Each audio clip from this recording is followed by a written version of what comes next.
कोल्हापूर जिल्ह्यात मुसळधार पावसाने थैमान घातले, परिणामी जिल्ह्यातील सर्वच नद्यांना पूर आलाय। याचा फटका नागरिकांना तर बसलाय, तर याचबरोबर मुख्य जनावरांना देखील याचा फटका बसलाय। तर माझ्या पाठीमागे जर आपण पाहिलं तर या कासार नदीचं हे पात्र आहे। कासार नदीच्या पुराच्या पाण्यामध्ये झाडावरती काही माकडे अडकलेले आपल्याला दिसत आहेत। तर या बचाव कार्य करण्यासाठी व्हाईट आर्मी तसेच रेस्क्यू फोर्सचे जवान या ठिकाणी आलेले आहेत। तर या ठिकाणची परिस्थिती नेमकी काय आहे त्यांच्याकडून जाणून घेऊयात आपण।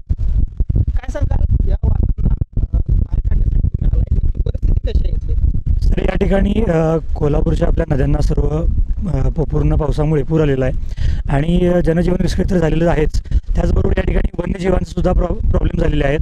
आता आपण बघतो की या ठिकाणी झाडांवर माकडं अडकलेली आहेत आणि येथील रहिवाशांकडून चौगले सर त्याच्यावर आम्हाला कॉल आला आणि कोल्हापूर जिल्हा आपत्ती निवारण NGO समिती जी आहे त्याचे अध्यक्ष अशोक रोकडे यांच्याकडे त्यांनी मागणी केली की येथील या वानरांची कशी सुटका करता येईल, कारण आजूबाजूला पूर्ण पाण्याने वेढलेली झाडं आहेत, त्यांना पाण्यामधून बाहेर जाता येत नाही आहे। त्यामुळं हा आम्हाला कॉल आल्यामुळं व्हाईट आर्मी आणि व्हाईट आर्मीच्या अंतर्गत त्याचबरोबर समितीच्या अंतर्गत जे काही रेस्क्यू फोर्स आहेत यामध्ये देखील या सगळ्याच जवानांनी यामध्ये सहभाग घेतलेला आहे आणि या ठिकाणी आम्ही पूर्ण या ठिकाणची पाहणी केलेली आहे। पाहणी करत असतानाच ही पूर्ण वानर जे आहेत ते सगळे भुकावलेले आहेत, कारण त्यांना आता आम्ही केळी आणि काही फळं वगैरे दिली, तर त्यांनी येऊन पटपट खाल्लीत। म्हणजे जीवाची भीती न आमच्यासमोर बाळगता त्यांनी येऊन फळं खाल्लीत। आणि दुसरी गोष्ट अशी की यांना इथून बाहेर काढणं गरजेचं आहे, कारण हे पाणी किती दिवस असं राहील पुराचं आपण सांगू शकत नाही। एक आठवडा किंवा आठवड्यानंतर देखील असं पाणी राहू शकते।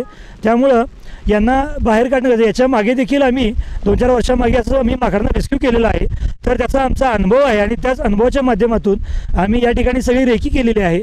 कोणत्या ठिकाणी कशा पद्धतीने आपल्याला दोर बांधता येतील, त्यांना कसं एकत्र घेता येईल आणि त्यांना पुरेपूर बाहेर काढता येईल, यासाठी आम्ही आज पूर्णपणे सगळं नियोजन केलेलं आहे। आणि त्या वानरांना झाडं जे अडकलेले आहेत त्यांचा आम्ही या ठिकाणी सुटका करतोय आणि चांगल्या ठिकाणी जिथे पाणी नाही आहे, पुराचं पाणी नाही आहे आणि झाडांनी इतर चांगली वस्ती आहे त्या ठिकाणी आम्ही त्यांना शिफ्ट करण्याचा प्रयत्न करतोय। कॅमेरामॅन मयूर पाटीलसह मी रविराज कांबळे, तारा न्यूज, कोल्हापूर।